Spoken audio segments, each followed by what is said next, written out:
A Souza Produções convida você a se tornar um patrocinador. Semeie no nosso ministério. Com a sua oferta poderemos produzir muito mais vídeos. Este é um ministério independente e, por isso, precisa da sua participação.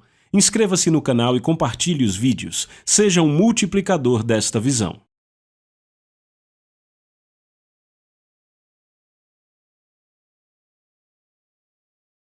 Os versículos usados nos vídeos que traduzimos nem sempre correspondem a versões em português. Muitas vezes precisamos traduzir do original em inglês para fazerem sentido no contexto do vídeo.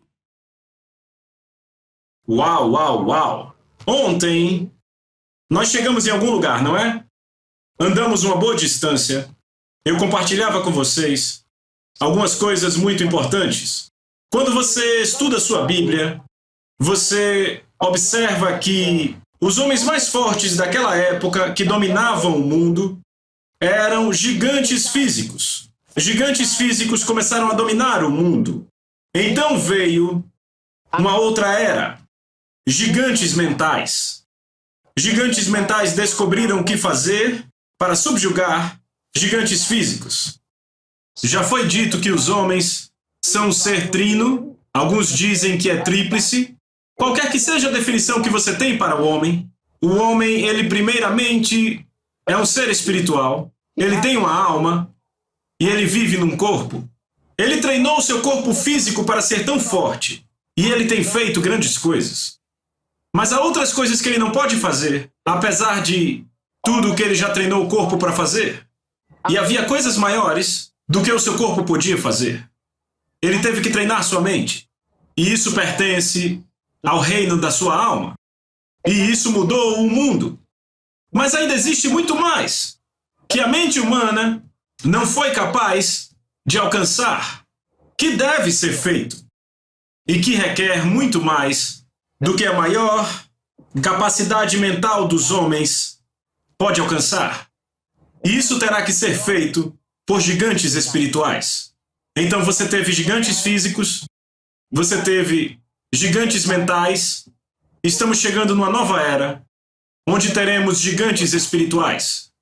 Homens e mulheres que treinaram seus espíritos para reconhecer as coisas mais específicas da vida e que a mente humana não pode saber. E sabe, foi por isso, na verdade, foi por isso que nós nascemos. O problema é que a maioria dos cristãos nunca treinou o seu espírito humano. Na verdade, alguns nunca nem foram ensinados que treinar o espírito humano era uma possibilidade. É impressionante. Algumas vezes nos perguntamos o que é que eles têm ouvido por todos esses anos. Eu acho que uma das razões é porque o ministério de ensino, bem, a parte dos ministérios pastoral e evangelístico, a maioria das pessoas não reconhece que há outros dons ministeriais no corpo de Cristo. Há o ministério profético.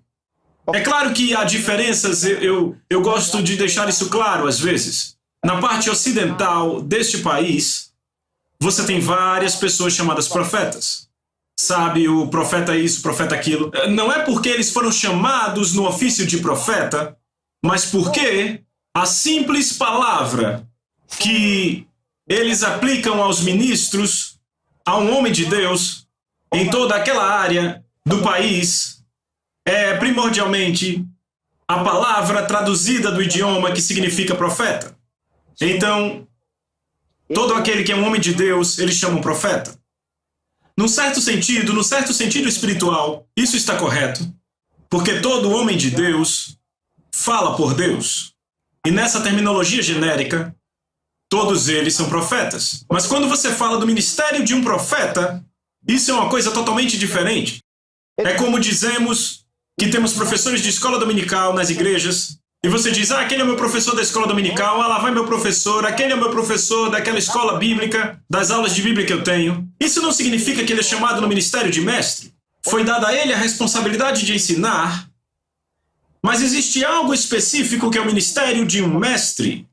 E só porque você está ensinando na escola, não significa que você tem o ministério de mestre.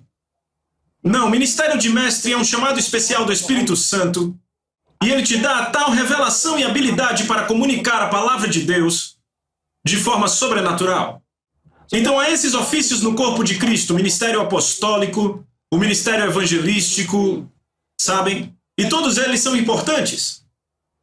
Mas muitas vezes não damos a eles o reconhecimento, não damos a eles o lugar deles. E a maioria de nós tem se enganado em achar que não recebemos algum desses. Aleluia! Vocês estão aqui. Veja, o ministério do ensino é tão importante porque o que você aprende da palavra de Deus é exatamente o que você vai usar para viver. Entendem isso? É pelo que se aprende da palavra de Deus que se pode viver. É aí onde você é estabelecido nas coisas de Deus. Você vem a saber. E então você sabe como lidar com a vida por si mesmo. Você sabe exatamente o que fazer. As coisas espirituais são importantes. Por exemplo, temos a escola de cura. Muita gente se pergunta o que fazemos na escola de cura. O que fazemos lá? Bem, há pessoas que estiveram lá. E você ouviu escola de cura, é isso que é. Se você ouvir a escola médica, não estudam engenharia lá, não é? Escola médica é para medicina. A escola de cura é para cura. É uma escola. E eu sempre deixo isso claro, que quando você vem para a escola de cura, não está vindo para uma casa de cura. Não é uma casa de cura. Veja uma diferença. Não é um lugar onde você vem, chega lá e diz, ok, agora eu quero ser curado, então ore por mim. Não é uma casa de oração. Dizemos, está claro, não é uma casa de oração, também não é uma casa de cura, é uma escola de cura, é uma escola. Queremos apenas mostrar o que te pertence. Aleluia! Ok, vocês estão prontos? Mencionamos 6 coisas ontem e eu quero chegar na 7ª. Qual foi a primeira? Me deem. Ei! Agora vocês estão aí no caderno, hein? Oh, algo belo vai acontecer na sua vida hoje. Aleluia! Sabem, a vida cristã vem do seu espírito. E a palavra de Deus ajuda seu espírito a brilhar. Você brilha por dentro. E, na verdade, você abana as brasas daquele fogo dentro do seu espírito. Certo? Então me deem a primeira. O cristão tem o quê? A vida eterna. Que verdade! Que realidade! Se o homem andar nessa consciência que quando você é um cristão, você na verdade tem a vida eterna, é o que a Bíblia diz, você tem. Você não vai ter, você tem. Você já teve essa consciência que na verdade você tem a vida eterna? E o que é a vida eterna? A vida eterna é o quê? A vida de Deus, a natureza de Deus. É o tipo de vida de Deus. A razão pela qual você está como está é porque você tem a vida humana. Entendem? E agora, vocês estão ouvindo que tem o quê? A vida de Deus. Então que vida você viverá? O tipo de vida de Deus. Então, isso é uma possibilidade? Enfaticamente sim. Então por que eu não tinha esse tipo? Porque você não sabia. Deus diz, meu povo perece por falta de conhecimento. A falta de conhecimento. Eis a razão de todos esses cultos por todo o mundo, buscando algum poder divino, buscando alguma coisa sobrenatural. Você vai para a Europa e vê que todos eles estão tentando entrar em algo. Estão procurando algo sobrenatural. Eles sabem que tem algo por aí que é mais do que esse cérebro. E eles querem pegar um pouco disso, mas não sabem como. E foi isso que Jesus trouxe para nós. Aleluia! Veja, quando você treinar o seu espírito humano, você nunca mais será derrotado de novo. Quando você treinar seu espírito humano, algumas vezes parece difícil, especialmente no começo, como agora você está ouvindo e dizendo, como eu consigo isso? Quando você começou a estudar a tabuada, 2 vezes 1, 2, 2 vezes 2, 4, era difícil. Você achou que nunca ia saber aquilo. Estou certo? Você tentou e achou que nunca ia conseguir. Certo, agora de 4. 4 vezes 1, 4. 4 vezes 2. E você, meu Deus, você achava tão frustrante. Mas a hora chegou em que qualquer coisa, qualquer número de dígitos que aparecer na sua frente, ficou moleza para você.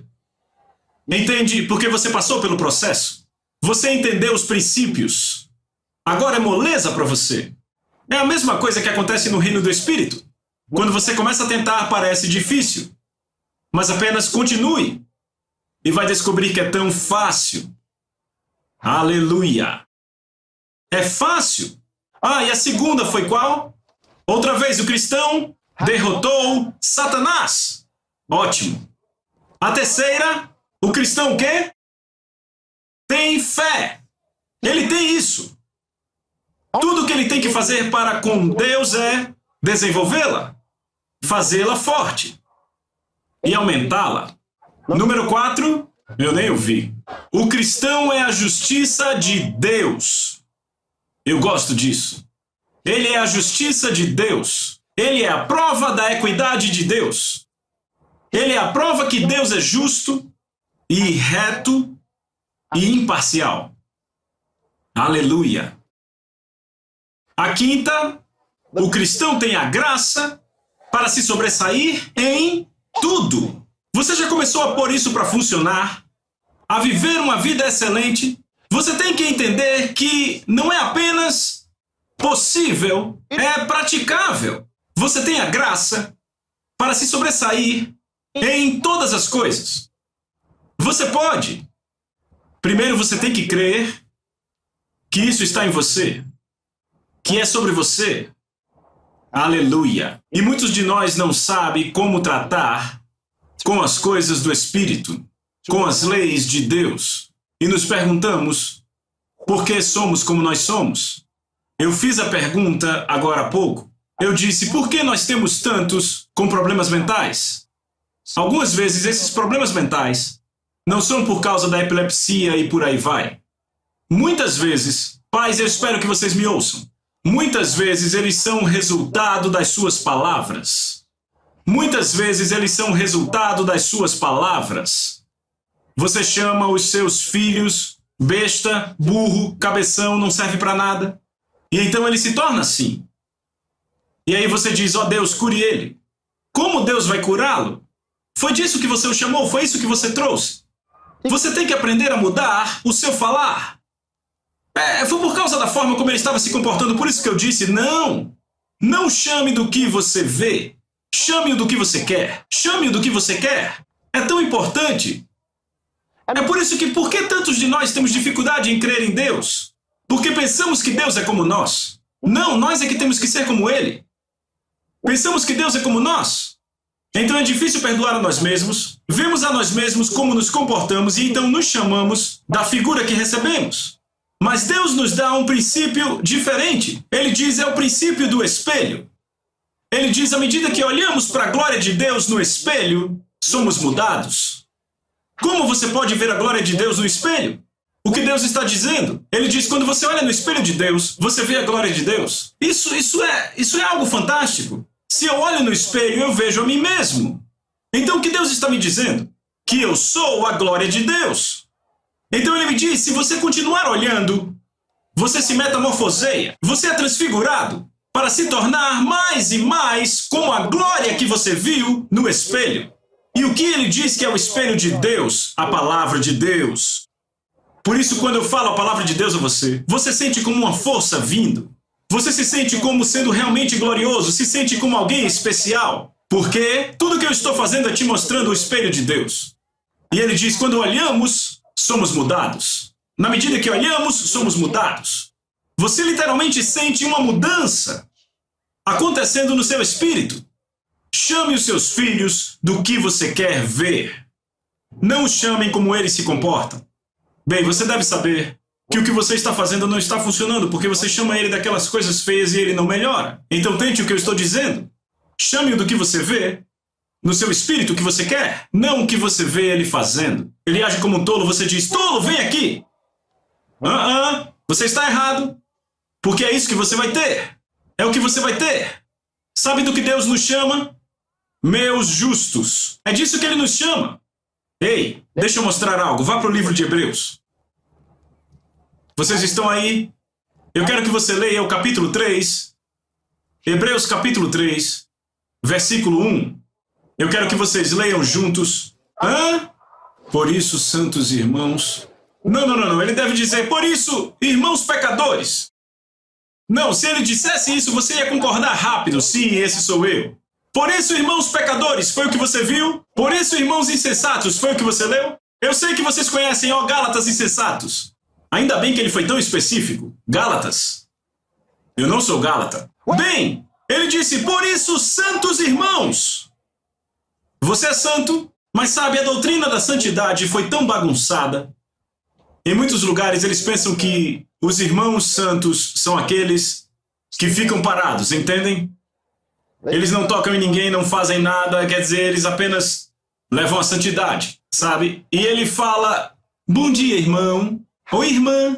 Isso não é santidade, não é isso que é a santidade, não é isso que é a santidade. A doutrina da santidade na Bíblia não tem nada a ver com o seu comportamento. Veja, isso é tão importante. Se você não souber disso, vai ficar lutando em vão, tentando ser santo. Muitos de vocês têm tentado pela vida inteira se tornar o que já são, tentando receber o que já é seu, querendo ser santo. Há uma música sobre Jesus vindo e apenas os santos, algo assim, irão. É uma música sobre o arrebatamento. Como que é? Eu esqueci agora como que canta. Não, eu sei que tem essa, apenas os crentes verdadeiros, mas tem uma que diz apenas os santos. Bem, de toda forma, vamos lá. A doutrina da santidade do Velho Testamento até o Novo Testamento não tem nada a ver com seu comportamento. Por exemplo, quando você estuda, você nota que ele chama certos lugares de santos. Por que aquele lugar é santo? Vocês estão ouvindo? Por causa da presença dele. Se Deus aparecesse naquele monte, era chamado de santo. Quando Jacó construiu um altar para o Senhor, foi porque ele viu uma visão. Ele teve um sonho. Um anjo foi enviado descendo uma escada. Ele disse, uau, esta é a casa de Deus. Ele disse, o Senhor estava aqui e eu não sabia. E ele construiu um altar para o Senhor. Ele chamou o lugar de santo. Na verdade, eu me lembro, porque houve um tempo que ele queria voltar para Betel. Há cristãos que algumas vezes organizam uma campanha e dizem, o título é De Volta a Betel. Em outras palavras, vamos voltar para onde Deus tocou nossas vidas. Sabem, há esse tipo de vida do Velho Testamento que muitos cristãos gostam. Algo está errado. Sabe, achamos que o cristianismo tem a ver com nossos sentimentos. Não! O cristianismo é o... isso é importante. O cristão é o praticante da palavra. Ei, eu não sei se você entendeu isso claramente. Ele é o fazedor da palavra. No Velho Testamento foi dito para eles obedecerem a palavra. Obedecer a palavra. Não nos é dito para obedecer a palavra no Novo Testamento, nos é dito para praticar a palavra. Há uma grande diferença entre obedecer a palavra e praticar a palavra. Vocês estão ouvindo? Obedecer a palavra significa fazer de acordo com os mandamentos. Praticar a palavra no Novo Testamento não é obedecer um mandamento, significa agir externamente no que ela diz. Ei, ouça. Paulo diz, vós sois as epístolas de Cristo. Você sabe o que isso quer dizer? Significa que você é uma carta viva. Você não entendeu? Não, você não entendeu isso. Eu posso dar de novo a você? Você quer ouvir de novo? Certo. Quem é Jesus? A palavra viva. No princípio era a palavra estava com Deus, a palavra era Deus. Certo? Vocês conhecem isso. A palavra se fez carne e habitou entre nós. Jesus Cristo é a palavra viva. Então a Bíblia diz, sendo nascido de novo, não de semente corruptível, mas de incorruptível, pela palavra de Deus que vive e habita em nós para sempre. Nós nascemos de novo pela palavra. Então se nascemos de novo pela palavra, o que somos nós? Cachorros dão à luz cachorros. Cabras dão à luz cabras. Vamos, fale comigo. Então quando a palavra de Deus dá à luz, o que você seria? Entendem? Você é a palavra trazida à vida. Veja, você é a expressão da vida dele. A palavra de Deus está operando em você. Então ele nos chama praticantes da palavra. Ele diz sendo praticantes da palavra. Não apenas ouvintes. Praticantes. Deixa eu dar um exemplo simples. Paulo está em Listra, em Atos, capítulo 14, a partir do verso 7 até o 9. Paulo está em Listra pregando o evangelho. E ele vê um homem paralítico. E o homem, a Bíblia diz que Paulo, percebendo que o homem tinha fé para ser curado, ele diz, homem, levante-se. Ele não orou por ele. Por quê? Porque ele pregou para ele o evangelho. A Bíblia diz que ele pregou o evangelho. O que é o evangelho? Veja, você não tem nenhuma razão para continuar aleijado. O Senhor já tirou esse mal de você e deu a você a saúde dele. E daí, o evangelho diz que se você não podia andar, agora pode se levantar e começar a andar. E esse é o evangelho. Esse é o evangelho. Parece difícil, mas é tão simples. Essa é a realidade. Ele nos fez seres sobrenaturais. Você tem que entender, somos participantes da natureza divina. Se você tivesse um tumor no seu corpo, você não teria que chorar, não teria que ir por aí, doutor, doutor, doutor. Não, deixe isso para os bebês. Para os meninos, você põe a sua mão bem ali e diz tumor, em o nome de Jesus, saia, saia. Você não tem que se preocupar mais com isso. Ele tem que ir. Como Jesus falou com a árvore. Ele queria figos. A Bíblia diz que não havia figos na árvore. Então ele disse, árvore, ninguém comerá mais frutos de ti. E foi embora. A Bíblia diz que seus discípulos o ouviram. No dia seguinte, veja, quando ele disse, a árvore permaneceu a mesma. Nada pareceu diferente. Mas no dia seguinte, quando eles passaram, a árvore tinha secado desde a raiz. A Bíblia diz que Pedro o apóstolo, trazendo a memória, disse ao mestre, mestre, eis que a figueira que tu amaldiçoaste secou. Qual foi a resposta de Jesus? Tenha a fé de Deus. A versão King James diz, tenha fé em Deus. Ele disse, tenha a fé de Deus. Ou seja, tenha o tipo de fé de Deus. Ele falou para a árvore. No dia seguinte, secou desde a raiz. Quando você fala ao câncer, ele seca desde a raiz. Você tem autoridade de falar em o nome dele. A vida que ele deu a você é uma vida extraordinária. Não espanta que ele diga Cristo em vós, a esperança da glória. Ou seja, a esperança da glória, você pode ter uma vida gloriosa, porque Cristo está em você. Sem mais vergonha para a sua vida. Sem mais reprovação na sua vida. Cristo em você, a esperança da glória. Ele diz, Deus não nos deu o espírito do medo, da timidez, da covardia. Vou mostrar o princípio do reino, está pronto? Mas de amor, poder e de uma mente sã. Significa que eu tenho uma inteligência, meu Deus. Eu pertenço à super inteligência de Deus. Oh, meu Deus. Eu nunca serei um tolo. Eu nunca vou falar tolamente. Ei, vamos lá. Ele diz que ele me deu um espírito de amor, de poder e de uma mente sã. São, eu sou são. Diga comigo, eu sou são. Quantas vezes alguém já disse a você, você é são? Se você não fez algo que parecia tão maravilhoso. Eles não dão isso a você, mas Deus dá isso a você. É assim que você fala com seus filhos. É assim que eu falo com minhas crianças, eu digo, você é o melhor na escola. É o que eu digo a eles. Não esqueça, você é o mais inteligente naquela sala. É o que eu digo a eles. Diga, eu sou são. Eu sou são. Diga, eu sou são. Glória a Deus. Você é são. Porque o Espírito Santo, oh meu Deus, porque o Espírito Santo veio habitar em você. Você é são. E sabe o que mais? É isso que é praticar a palavra. Significa, como Jesus disse, oh meu Deus. Ele disse, busque as Escrituras porque são elas que testificam de mim. Ele disse, as Escrituras testificam dele. As Escrituras testificam de você. Diga todo dia, eu sou são. Eu sou são. Não espere que alguém te diga, Deus já te disse. Deixa eu mostrar o princípio do reino. Você está pronto? Vá para Hebreus. Hebreus capítulo 13. Tão poderoso, tão rico e próspero, tão influente. Grite amém, alguém. Aleluia. Todos os meus pastores auxiliares são o número 1. É verdade. O número 1 em qualquer lugar. Número 1. Você deve ser o número 1. Porque eu semeio neles a palavra de Deus.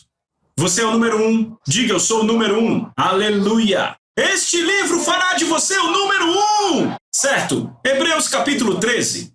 Eu quero que vejamos isso. Sabe, as pessoas fazem uma leitura rápida da Bíblia e quando você faz uma leitura rápida, perde muita coisa. Ok? Eu vou ler devagar e eu quero que vocês notem algo que é difícil de observar. Não é de espantar que você provavelmente nunca ouviu sobre isso. Seja, verso 5, seja a sua conversação. A palavra grega para conversação significa maneira de vida. Seja a sua conversação sem avareza, e contentai-vos com as coisas que tendes. Sabe, isso é tão bom para os religiosos. Eles dizem, é isso que eles guardam deste versículo. Mas vejam algo mais, que é maior. Pois ele tem dito. Ei, atenção, segure aí. Segure aí, eu sei que é uma boa bênção aí, sei que você está pegando, mas não é o que eu quero mostrar. Eu quero mostrar algo mais profundo. Estão prontos? Ok, vamos de novo. Seja sua conversação sem avareza e contentai-vos com o que tendes. Porque ele tem dito, eu nunca te deixarei nem te abandonarei. Depois de as coisas que tendes, é um ponto final. O que você tem aí? Na versão King James. Você tem 2 pontos aí, não é? Significa que ainda não acabou. O que vem a seguir? Leia a próxima parte, para que possamos ousadamente dizer, pare. Eu quero mostrar algo tão poderoso nesses 2 versos. Deus está nos mostrando um princípio extraordinário do reino de Deus. Ele diz, pois ele tem dito, para que possamos ousadamente dizer. Ele tem dito, para que possamos ousadamente dizer. Isso diz algo. A razão pela qual Deus disse o que ele disse é para que possamos ousadamente dizer algo que é consistente com o que ele disse. Então ele disse, Deus não deu a você um espírito de timidez, de medo, covardia, mas de amor, de poder e de uma mente sã, para que possamos ousadamente dizer, eu sou são, eu sou são, eu sou são. Vem, eu posso dizer com ousadia, eu sou são. Então eu entro na privacidade do meu quarto e eu ando pelo meu quarto e digo, eu sou são. Rapaz, eu sou são. O Espírito Santo opera em meu cérebro, opera em minha mente, eu sou são. Eu sou são. Se você não proclamar sucesso no seu particular, você nunca o terá publicamente. Isso é outra coisa importante. Veja, o governo nunca te fará rico. Esqueça isso. Nenhum governo foi idealizado para fazer ninguém rico. Ei, vamos lá, você está brincando? Não importa quem está no comando. PDP, PRP ou PPP, não importa quem está no comando, eles nunca te farão rico, nunca te farão bem-sucedido. O sucesso está no seu espírito. Está no seu espírito. Está no seu espírito. Diga de novo, eu sou são. Diga, eu sou são. Minha mente é sã. Meu espírito é são. Eu sou são. Oh, essa é boa. Glória a Deus. Aleluia. Imagine quando você tiver essa consciência. Toda vez que você lê qualquer coisa, sabe, algumas pessoas dizem, quando eu leio, eu não me lembro do que eu li. Eu não sei o que é de errado comigo, eu acabo de ler e eu esqueço tudo. Pare de falar assim, comece a dizer, eu sou são, eu sou são, eu sou são. Você ficará espantado como reterá a sua memória. Aleluia. Ouçam. Se você nasceu da palavra de Deus, rapaz, isso é importante. Toda criatura deve permanecer conectada à sua fonte para estar viva. Os peixes vieram da água. Eles devem ficar conectados à água para estar vivos. Se você tirá-los da água, não importa se a sua cama for feita de ouro, se você puser aquele peixe dourado na sua cama, ele não vai sobreviver. Ele não vai sobreviver. O gado vem da terra. Você não pode pô-los dentro do mar e esperar que eles sobrevivam. Eles têm que estar conectados à terra. A comida deles está na terra. Está aqui. Seu corpo humano veio do pó da terra. Ele tem que ficar conectado a esta terra para ficar vivo. Seu espírito veio de Deus. Ele tem que ficar conectado com Deus para estar vivo. Quando você nasce de novo, a Bíblia já te mostrou que você nasceu da palavra de Deus. Você tem que ficar conectado à palavra e o que quer que a palavra diga sobre você é o que você diz. Então, quando você estuda o livro de Atos, você entende algo, há certos termos usados para a igreja, para os cristãos. Você também os vê pelas epístolas. O cristianismo era chamado o caminho. O cristianismo também era chamado a confissão, a grande confissão. Por que nós somos chamados por essas palavras? Por causa do que a Bíblia diz sobre nós. Não importa o quão quieto você seja, você deve ser um falante. Não falando qualquer coisa, não falando só para tentar ser... Não. Você fala a palavra. Você já leu sobre Jesus? Ele estava sempre falando. Sempre falando. Sabe por que você tem uma boca? Você acha que é para comer? Enche a minha pança. O tempo todo está comendo alguma coisa, bebendo alguma coisa. Sua boca sempre chama comida. Essa boca não é para comida. Nem é para xingar pessoas. É para orar. Também não é para orar. Esta boca foi dada a você para desenhar o seu curso na vida. Esta boca que está aí. Aleluia! Você ainda está aí? Não fale seus medos. Fale sua fé. O cristão não deve falar seus medos. Ele deve falar sua fé. Pessoas que estão frequentemente muito doentes, ouça bem elas, você vai notar que elas falam muito de doença. Falam muito dos seus medos. Ei, estão falando da gripe. Disseram que a gripe está por aí. Oh, não sabemos o que vai acontecer. Elas sempre falam assim. Oh, eu não estou muito bem. Elas dificilmente gostam de dizer que estão bem. Elas amam a pena. Como está você? Bem, eu estou levando, sabe, mais ou menos, estou por aí. Todo tipo de resposta. Elas nunca dizem com ousadia, eu estou bem. Sempre que me perguntam como foi a noite, boa como sempre. Boa como sempre, eu sempre tenho uma ótima noite, boa como sempre. Boa como sempre. Ótima. Eu quero tudo bem. Bem, não sabemos. Dizem, não sabemos o que vai acontecer, ninguém conhece o amanhã. É aí que o fracasso rola solto. Estão me ouvindo? É aí que o fracasso rola solto. Alguns de vocês estão passando por certas condições de saúde agora que não precisavam passar. Você não precisa de nenhum remédio de nada. Se você aceitar o que eu estou dizendo a você, você vai sair desse lugar perfeitamente normal. Porque essa doença veio como resultado do seu medo e da sua comunicação errada. Se você mudar a sua comunicação essa noite, você vai passar a gozar do melhor da saúde. Tem gente que diz que todo mundo tem um tipo de doença. Você já ouviu isso? Todo mundo tem o seu tipo de doença. Você já ouviu isso antes? Eu ouvi quando eu era criança. Todo mundo tem um tipo de doença. Eles dizem todo mundo é doente de alguma forma. Ninguém pode ser perfeitamente saudável. De onde eles tiram essas teorias? Teorias que os mantêm em cativeiro. Não importa quem te deu essas teorias, rejeite-as. Você está me dizendo que Jesus era doente? Se ele não era doente, ele diz, eu sou a videira, vocês são os ramos. Você não entende isso? Significa que a mesma vida que ele tem é o que ele deu a você. Eu sou a videira, vós sois os ramos. Dá para ser melhor do que isso? Não. Eu tenho a vida de Deus em mim. Eu tenho a vida de Deus em mim. Imagine se nos últimos 20 anos você tivesse falado assim. Não, imagine a vida. Não, meu pai está aqui, ele dirá a vocês. Meu pai está aqui, ele dirá a vocês. Eu tenho falado isso há mais de 20 anos. Estão me ouvindo? Eu tenho falado isso há mais de 20 anos. Eu tenho falado assim. Eu tenho a vida de Deus, não foi algo em que eu tropecei. É a palavra de Deus que se tornou viva em meu espírito. Quando eu tomo posse disso, eu endosso e confesso. Então eu digo, eu nunca serei pobre. Não, eu descobri na palavra de Deus, eu sou um sucesso. Eu tenho dito que eu sou um sucesso há muitos anos. Quando eu ainda era estudante, eu já ensinava no que eu chamava de seminários de vida. Eu ainda tenho as fitas. Eu ensinava sucesso em seminários de vida. Sendo estudante. Como ser bem-sucedido na vida. Eu ainda tenho as fitas. Aleluia! Porque eu descobri essa coisa nesse livro. Funciona, irmão. Funciona.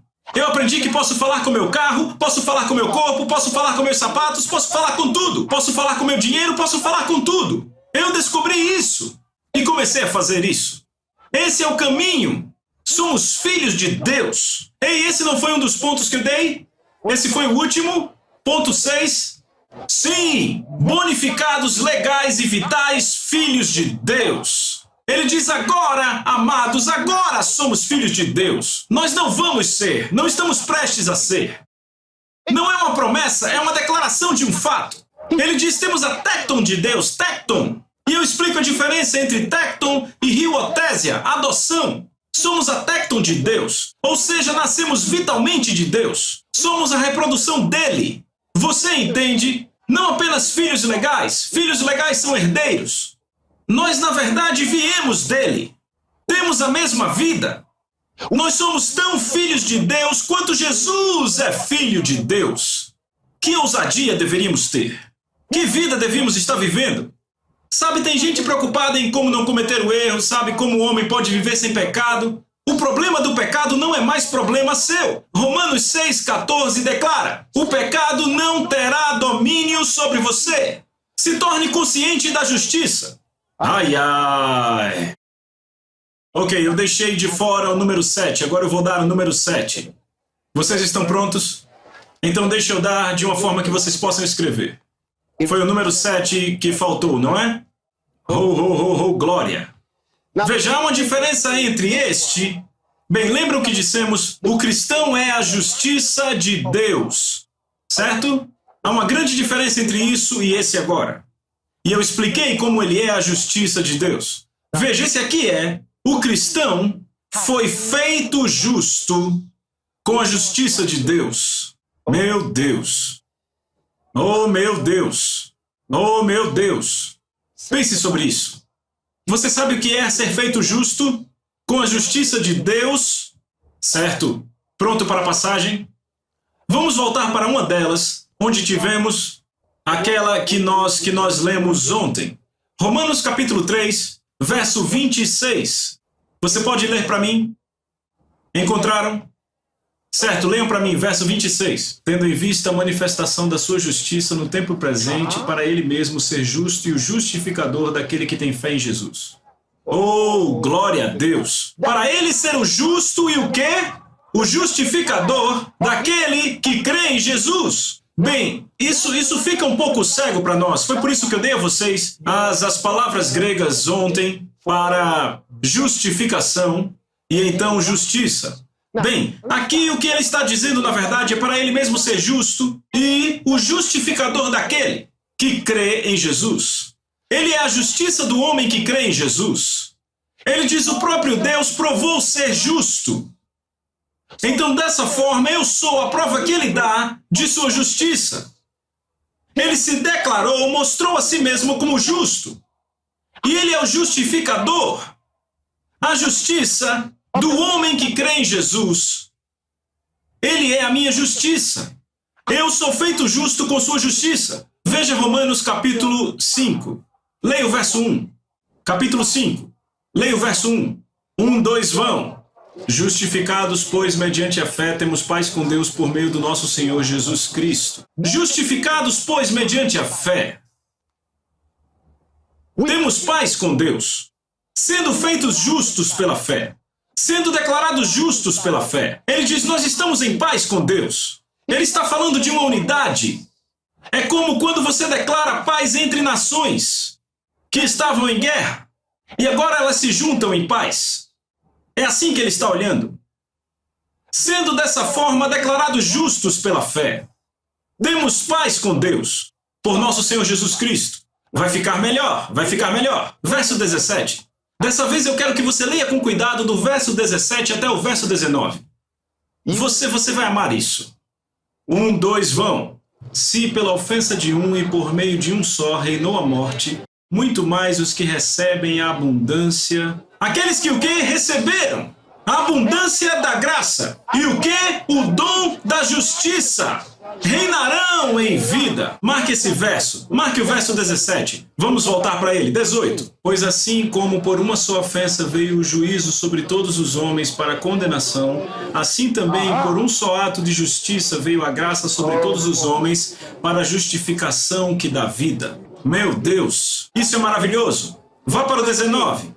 Porque como pela desobediência de um só homem muitos se tornaram pecadores, assim também por meio da obediência de um só muitos se tornarão justos. Você ama a palavra de Deus! Deixa eu ler para você. Verso 17. Se pela ofensa de um, ele está falando de Adão. Adão lá no jardim, quando Adão pecou contra Deus. Se pela ofensa de um só a morte reinou a morte. Sabia que pessoas têm nomes errados hoje? Você tem que mudar seus nomes, ouçam. Algumas pessoas estão há tanto tempo em certas coisas que mesmo se forem ruins não querem mudar. Você tem que mudá-las. Porque, deixa eu explicar. Nesta parte do mundo, as pessoas têm medo da morte. Elas têm nomes sendo interpretados que querem dizer coisas como a morte é suprema, a morte é final, ninguém pode suportar a morte. Sabe, esse tipo de nome, e chamam pessoas por esse nome o tempo todo. Talvez seu nome nativo significa algo assim, mude ele. Porque a morte não se refere apenas à falta física da vida. Falta física da vida. A morte tem algo a ver com seus negócios, tem algo a ver com a sua casa, tem algo a ver com tudo aonde você põe sua mão. Algumas pessoas experimentam morte em tudo o que fazem e não entendem isso. Você tem que ter cuidado. Esses nomes foram dados a você por causa de circunstâncias que cercaram seu nascimento. Então, por causa do que alguém, como rapaz, na Bíblia, como era o nome daquele rapaz? Jabes. Jabes era o filho do sofrimento. A mãe o chamou filho do sofrimento. A sua vida foi sofrida. Ele ora para Deus e diz: "Oh Deus, me tire dessa confusão." Vocês notaram que toda vez que Deus encontra um homem e quer fazer algo espetacular, específico ou bom na vida do homem, ele primeiro muda o nome dele? Veja Jacó. Só porque ele tentou sair antes do seu irmão, eles eram gêmeos, e agarrou no calcanhar do irmão quando nasceu. O pai disse: "Uau, o nome dele é Jacó." Enganador, rapidinho, espertinho, entendem? O que aconteceu quando ele cresceu? Ele enganou o seu pai. Não é? Ganhou a primogenitura do irmão. Jacó, até o dia em que Deus o encontrou. E quando Deus encontrou Jacó, a Bíblia diz que ele lutou com ele achava que era um anjo comum, mas era o próprio Deus. Lutou com ele a noite inteira.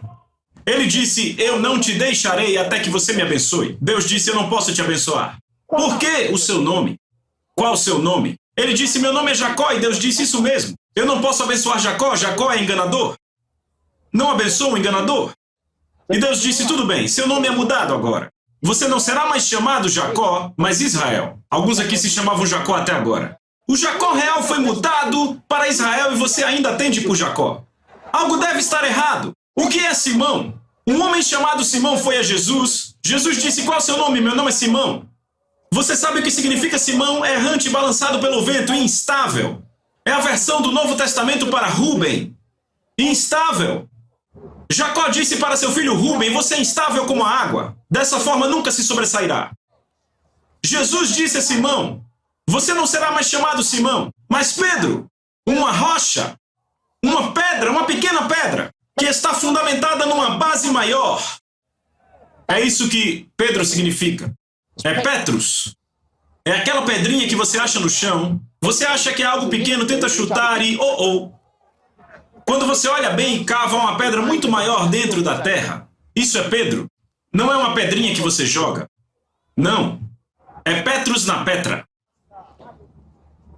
Estão entendendo? Então não atenda para qualquer nome que eles te chamarem. Abrão era chamado pai exaltado, significando um pai presumido. Ele tinha 300 servos trabalhando em sua casa, não tinha filho. Quando Deus o encontrou, ele disse: "O seu nome não será mais Abrão, mas Abraão, pois por pai de muitas nações eu te fiz." O seu nome importa. Seu nome importa. É melhor ter um nome que não significa nada. Sim. Porque o seu caráter vai dar àquele nome um significado. Qualquer um pode ter um nome que não tem significado, mas o seu caráter dará o significado. E o significado daquele nome dali por diante será tirado do seu caráter. Mas se ele já tiver um significado, vai permear a sua vida. Porque o significado é uma confissão. Vocês ainda estão aqui? Certo, eu estava lendo algo para vocês no versículo 17. "Pois se pela ofensa de um e por meio de um reinou a morte reinou, a morte reinou." Ele não diz que a morte ainda reina, ele diz que a morte reinou. Não, a morte reinou, costumava reinar. Reinou por meio de um, muito mais, os que recebem a abundância da graça. E o dom da justiça reinarão em vida por meio de um Jesus Cristo. Você tem que reinar como um rei. Você tem que reinar como um rei. Você pode dizer amém? Você tem que reinar como um rei. Sem mais fracasso em sua vida. Sem mais decepções na sua vida. Vocês estão me ouvindo? Você está completamente no comando. Pelo poder do Espírito de Deus. Você sabe para onde está indo. Não há confusão em sua vida. Você pode gritar amém, aleluia. Veja o verso 18.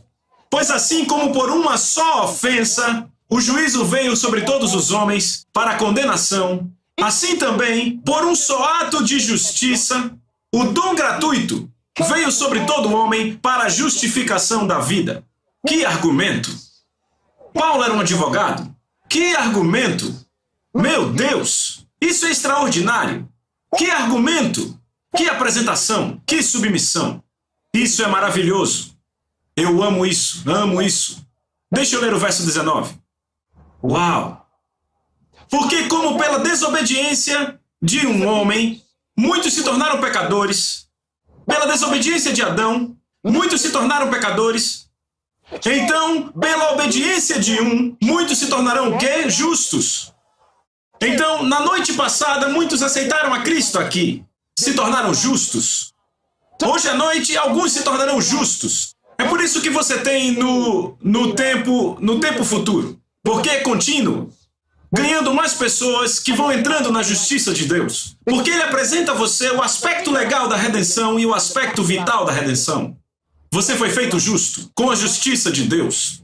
Eu disse, a santidade, nas Escrituras, na verdade tem a ver com a presença de Deus, ao invés de com as ações. É onde Deus esteve. Ele te chama de santo irmão, porque você se tornou o templo do Espírito Santo. Você é o lugar de habitação de Deus. Isso te faz santo. E agora a justiça dele entra para a sua conta. É adicionada à sua conta. Então você tem a justiça de Deus. Você a tem agora. Você tem a justiça dele. Você não pode ser mais justo amanhã do que é hoje. Você não cresce em justiça. Como cristão, a justiça que você tem é a justiça de Cristo. Então você não a aumenta.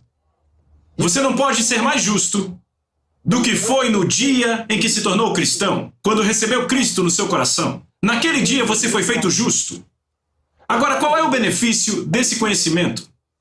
A consciência de justiça nos torna mestres. Escreva isso porque é muito importante. Eu dei a definição de justiça.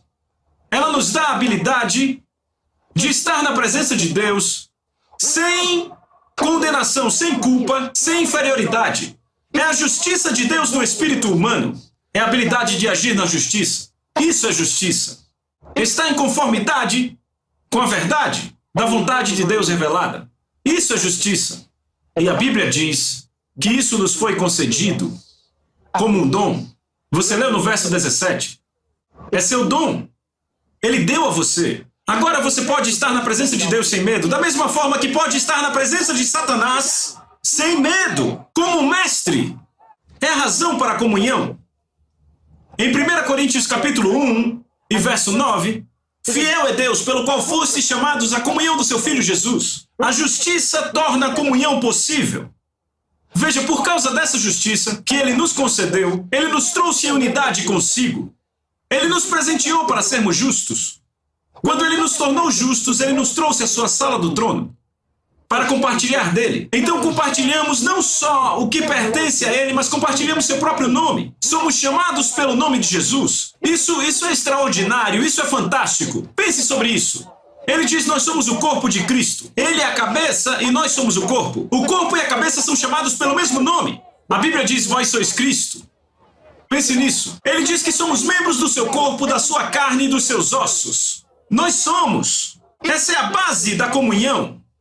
O entendimento da justiça, a consciência da justiça, é o que nos faz perceber que somos um com Deus. Nós não temos mais medo do mal, não temos mais medo de Deus, não temos mais medo de nada. Saímos do esconderijo. Você pode gritar amém. Agora nossas palavras são abençoadas por Deus. Quando falamos, é como Ele falando. Porque a Bíblia diz, o que quer que você faça em palavra ou obra, faça como uma representação. Um representante do Senhor Jesus Cristo. Falamos em nome dEle, agimos em nome dEle, vivemos em nome dEle. Quem somos nós? Quem somos nós?